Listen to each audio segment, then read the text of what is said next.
surround, like, and you somehow, it seems like you just have learned how to ignore all the BS.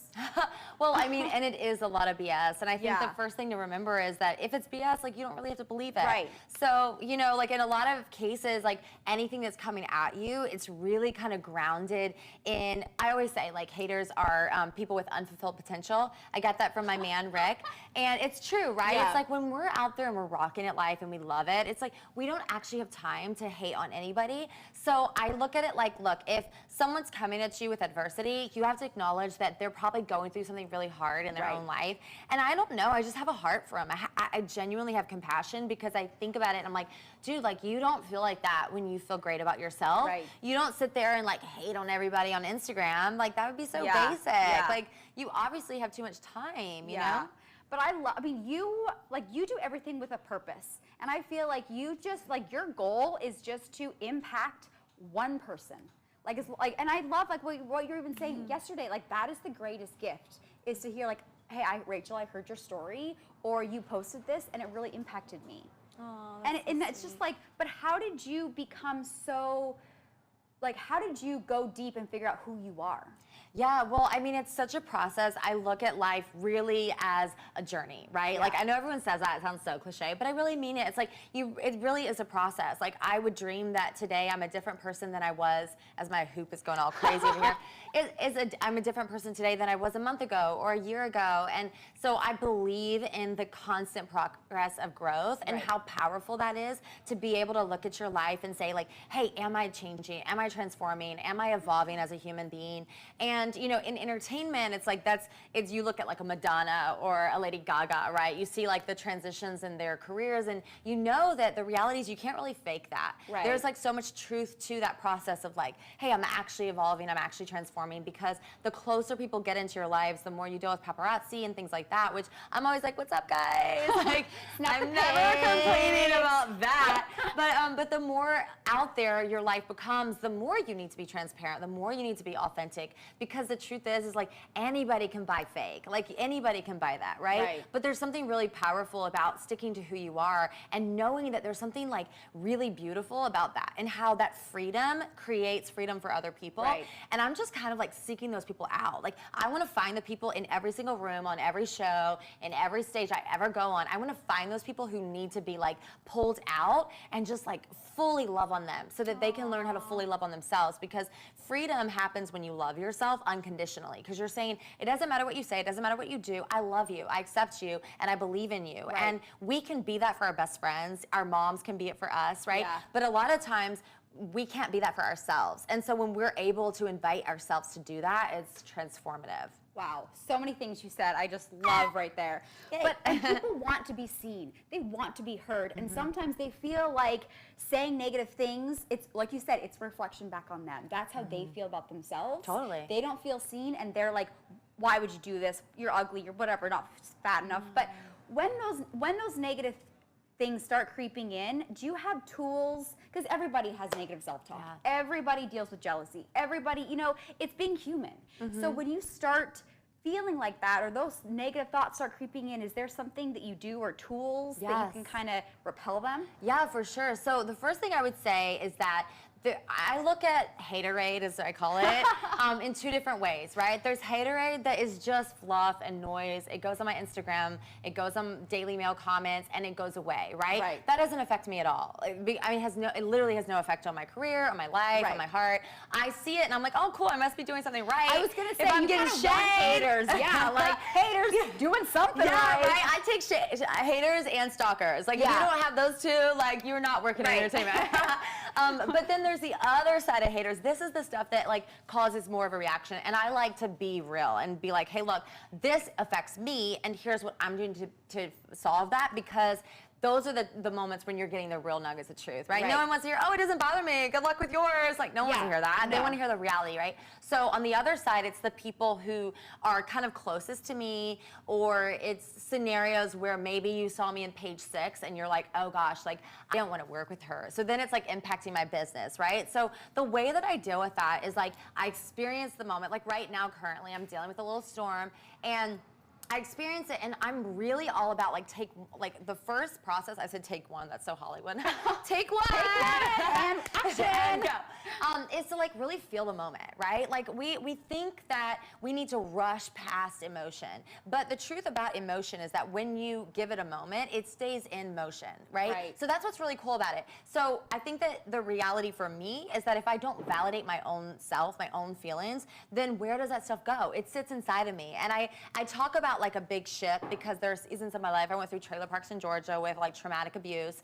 And so there have been seasons of my life when like the ship of Rachel has been like taken on water, right? And that stuff is going down and you can feel it, right? Like you're easily irritable, everything's affecting you. You're like, oh, she looks so dumb. Like you got all this haterade going on, right? And it's because like you're feeling all this weight in yourself. Because you've let it build up. Exactly, because you haven't dealt with it. You haven't let that emotion be in motion and move out. So the first thing you want to do is feel it, right? And then it's kind of like taking a second to like acknowledge what's happening. And then the second move is to remove the hole, right? Using that ship as an example. You don't want to sit here and say namaste, praise baby Jesus, when you actually don't plug the hole because you got a critical issue happening, right? So in a situation, if it's people around me, if it's business opportunities around me, I have to take a beat and say, okay, like, do I need to cut this person, scenario, opportunity out of my life? Is this really giving me enough like opportunity and joy to counteract all this other stuff? And sometimes there are things in life, and this is really important, that you are giving you into and they're not giving you anything back, right? But that's a ministry. That's like your gift to the world. That's like your opportunity, your tithe to say like, hey, I'm gonna give you 10% of me because I'm so grateful. I'm so honored and blessed to be in this world that I have, right? So that's beautiful. That's like, that's not like a two-way street. But when you're in friendship and you're in business, you need to be having a two-way street, right? I'm not gonna sign over a licensing deal with my brand if I'm not like getting something in return, right? So I think that it's really important to think through what you're getting out of something and make sure that it fits. So feel it and then plug it. Like remove whatever it is. Almost like a pros and cons, and if there's more cons, then ditch it. 100%. And also realize that timing's a huge thing, right? There's a season for all things, right? So it's really important to acknowledge maybe this is just a no for now. Maybe it's just a pause. Maybe it's like, hey, I see that you want this, I get it, but it's not the right moment. And being kind to yourself and loving yourself and treating yourself like the little sweet baby that you are. Like we might be boss queens, powerhouses, taking on the world all day, but we're still like little humans on the inside who have feelings, and those feelings matter. And then when we can start to acknowledge that, we can see that person in other people. And instead of us feeling, oh, I can't feel bad for her because look at what I'm going through, it's like, no, I gave myself the space. And now when I step outside my home, I'm giving you space. I'm giving everyone I encounter space. I always say like, you are the only you, and that is your superpower. I know that's on your Instagram. I love that. Yes, I love that. But also, like, we can't lose sight of that childhood spirit in us because we are still that little girl. And when we look in the mirror, we have to remember that we are the person we've been looking for. So, you know, yes, outside in the real world, there's so many no's, and you just have to ignore them and say like, yes, yes, yes. Because the universe is saying yes. So if you're like, I'm not skinny enough, the universe is saying yes. But if you're like, I am strong, I am sexy, I am confident, I am making a difference, the universe is saying yes. Exactly, and also acknowledging that if you validate yourself and you acknowledge you're already exactly where you should be in this exact moment. Like really take a pause, like you're already exactly where you should be. Like sitting down, whoever's listening to this, watching this, it's like, this is where you're supposed to be. Like, so there's nothing to judge. So maybe tomorrow you're a little bit more evolved as a human being, but that doesn't mean that today doesn't matter and this moment doesn't matter because it's actually all you have. So I think when you kind of free yourself up to validate yourself, it's like, I actually don't go out into the world to get validation. I don't go on television shows to get validation. I was just on The Hills, New Beginnings, and I was like in this whole scene and they like cut a bunch of it out, and so I'm in there for like a split little moment. I'm like, what's up? And I have all these people like sending me little screenshots. But imagine if my self-worth was tied up into that moment. I mean, where would I be? I'd be calling a therapist. I'd be on a ride to like Palisades, like help me, someone put me in rehab. It's like, but like that's not my move. Like, I love you know, that. You can't you can't match your happiness with someone or something or an expectation. No. If you're happy with yourself, then no matter the outcome, you're good. 100%. And for me, like the key for me personally has been my faith. Like I'm Christian and I'm like, hey, like having something to fall back on has really helped me. Whatever it is for each person, you need something that's bigger than you that you can kind of center yourself in, because there will be the days when the self-doubt creeps in, right? Yeah. Those negative thoughts creep in. I'm like obsessed with positive affirmations, like speaking positive voice, like notes into yourself, into your life, those life-giving messages. And I love the thought of like, hey, play your favorite music in the background, get up your voice recorders, and whether you write them down before and you read them off to yourself, or you just kind of power chat yourself through, like, I'm fierce, I'm powerful, I'm beautiful, I'm loved because I exist, I'm beautiful and everyone loves me. Like whatever it is, right? That's so powerful, because those are, like, for me, my love language is words of affirmation. So when I am able to pour that into myself, I feel like so liberated, because I'm actually not sitting here waiting for you to tell me you like me, because I like me. Right. And my fashion is kind of like a big piece of my business, and I love fashion. It's like, excuse me, her outfit, I'm like, I literally told her before, I was like, I want everything you wear. So before you give it away, just hand it over. You're so sweet. Well, this is White Fox, and I'm obsessed with that brand because they've got all the tassels. I love and I just feel like I should salsa all day. Okay, so you went from... Speaking of those tassels, these mics for picking up those tassels. Oh. What we're gonna do is, they're not Probably just because I was shaking them pretty aggressively. Shake, shake, shake. That's okay. We're gonna go up on 1 to 4. Mark it. Because I want to make sure that we get it right. This is so fun. You're so great. Oh, I love You're this. so I mean, great. I could talk to you for like hours. Same. I will. We have so much fun. I know. But we have to do wine night with Joseph. Can we He's like please? my favorite. We should like go. We should do it at like a fun, like we should do it at night when I have an event or you have an event. Yeah. And we'll like all go, but we'll do dinner or something before so we can all like gleam out and be like, what's up? I have to learn them. All right, here we go. love that. We're gonna put these on, but you're gonna leave those on too. Here we go. A little backup action. Little backup action. I loves it. All right, here, come on up to me. Oh, got you. Thank you. Drop it low, girl. Drop it low. I'm gonna come here. Oh, look at you. You're 5 steps ahead. All right, spin them around for me. Like a little baby doll. Move me in all these different directions. The yes life. The yes life. I feel like you are living the yes life. You're so sweet. I love to come from a place of yes. It makes me happy to think about what something can be. Yeah. And just believe it's going to be it's also amazing just, and like, work at it. The All power right, of being she's like, gonna be on number 1. like, yes, this does match who I am, but or no, gonna be like, on number sorry. 1. Yeah, the yes and the no life. I do have a lot in that no life too. You got to be real.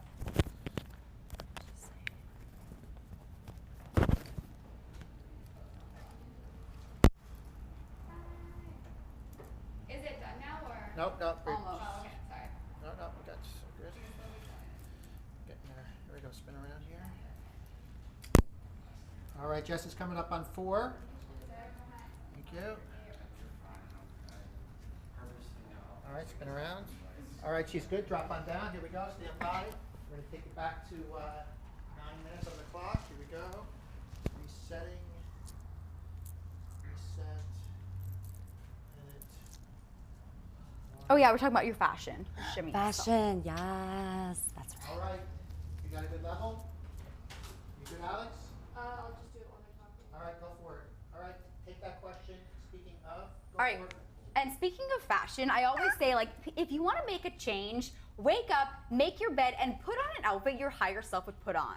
Yes, And I feel love like that. you wake up every day and you're like, okay, what is Rachel feeling today? She's feeling the shimmy dress, the gold hoops. But I feel like when you look good, you feel good. 100%. I love fashion. I mean, even when I was a little kid and we were so broke on food stamps, I would still like find little outfits and like tie them up and turn a shirt into a dress and all these different things. And it was kind of my way of expressing myself. And for me at the time, it was kind of like trying to hide where I was from. But then as I've gotten older, like I've loved that I have such a fun side to that, right? Like I'll go on Amazon and spend $25 on a top and gladly proclaim that that's how much it cost me, right? Because I think it's amazing to think that you really can look amazing on any budget, any size, any style. Like, that's really important because sometimes we feel like, oh, when I'm at this goal weight, or when I have this much money, or when I've accomplished this, then I'll do it. It's like, no, like you're saying, the higher self. It's like, no, think about like dress for your mode, dress for where you want to be. And know that what's cool about it is sometimes when you're in that yes spot, right? You got your makeup done, your hair done, and you've got the perfect outfit on, and someone calls you and is like, hey, Jess, do you want to come and meet with my producer friend or this and that? Right. You're actually more inclined to go because you're ready. And I think that's the kind of cool stuff that's so special about being able to use the platforms that we have, and sometimes just fake it until you make it. That's what I was doing in the trailer parks. Like, there's really no time. You can't say like, hey, like I aspire to be at that place. I never could have dreamed as a little kid that I would get to do all the things that I do. Like, what a insane blessing and gift that I'm blessed with now. But at the same time, I always think about those girls in trailer parks right now, in the floor of their closets in depression. Like, how do I love on them? How do I inspire them that whatever they're going through, that there's kind of like a two-way thing. It's like, how do I heal myself from the inside, but how do I also like present it on the outside of what I would like to be? Because that kind of works in tandem with where you're going in life. So you, like you mentioned you grew up in a trailer park. So what was that switch? Because you could have stayed in that life. Like, what was that switch where it was like, there's more to me? Like, what? Like, how did you discover your purpose? I mean, what's so funny, I feel like for me, it was kind of like this little voice of like hope in my heart, like ever since I was little, just like I wanted to change my stars. I actually think I saw that in like A Knight's Tale, and I was like, oh my gosh, like they were talking about that in the movie, and I think back on it, it makes me like tear up a little bit because I think about the people who are struggling in this very moment right now and are dreaming about being able to change their outcome, their life, their stories. Like, how beautiful that you really can do that, right? And so I think there was like kind of always this little hope in me, even though it wasn't really activated. And then when I started dating, I didn't want people to know I lived in a trailer park, so I would literally walk a mile to be at the bowling alley, as if picking me up from a bowling alley was better. but in my head, it was like, oh, look, like I'm like trying to climb up, you know? And then I started working when I was 13 years old. I went into management when I was assistant management when I was 15, and then like full-on management when I was 16, and then went into corporate. And then by the time I moved to LA, I kind of had this understanding of business because I had like leaned in and worked really hard, because I knew that I was kind of starting behind home base, but I knew that I could still get there. And I just grinded and worked really hard, and I didn't really know where I was going or why, but I knew I just wanted to run from where I was. And then there was a point in my life, very recently actually, where I hit success and I was like, dude, like, this is awesome, but like, where's the significance? Because I had to be honest about the fact that I'd become a workaholic, and my defense mechanisms of like embarrassment and shame from trauma was like, oh, let me go over here so you don't see that person that I feel like I am underneath. And part of that like helped me from a career perspective, right? But on a heart level, it continued to shun that little person inside of me. That was like, you're not good enough. And so I had to focus on like loving that person and like tuning into what she needed and what she wanted. And then part of that process was actually getting to be at a crossroads in my career to be like, hey, you know what? Like, it's time that I actually live from the heart even more than I've ever thought. I thought I was, but there was a blockage for me, and then kind of pushing through that. And it's all the journey. Like, it really is. You can't predict it. Like, and iteration is the power of it, because you might go in one direction and think, oh, this is where I'm going. I'm going to be an actress, or I never want to be an actress because I can't be fake, and I cannot memorize a script to save my soul.